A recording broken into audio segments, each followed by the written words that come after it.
So my name is Richard Hughes Rowlands. I'm the EMEA Regional Product Manager for the stationary printer family. That includes the desktop printers and the industrial printers. Today I want to tell you about the new desktop printer, the entry-level value tier ZD200 series printer. At the entry level, price is often a very important factor, but you don't have to give up on features or performance with Zebra. It's built to the same standards, the same quality, and in the same factories as the rest of the Zebra printer range, including the ZD400 and the ZD600 series. So let's take a look at unboxing the printer. So when you get a ZD200 series printer, what do you get? You get the cardboard box we have here. Standard Zebra shipping materials, looks like any other printer at this point. So let's open it up and see what you actually get. First thing you notice, and the first thing you're going to use, if you've not done this before, is the setup guide. And we'll take a look at that a little bit later on. Also on the reverse side, we have packing instructions, should you need to get the thing back in the box at any point.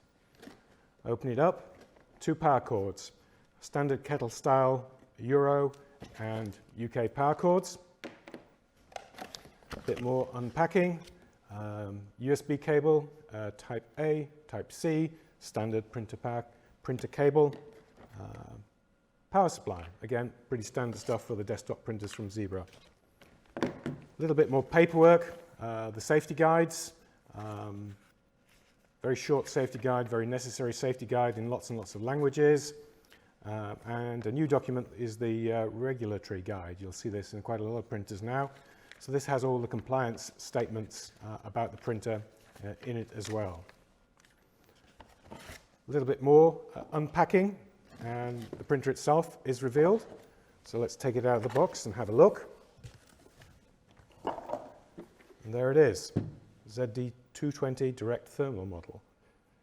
The first thing you're going to notice, if this is the first time you've seen one, and if you're using the GC420, which is this product replaces, is the color. Color's very different. This time we're matching the rest of the color palette that we use on our printer family, matching the rest of the desktop range, largely gray exterior, yellow touch points, and a very simple user interface.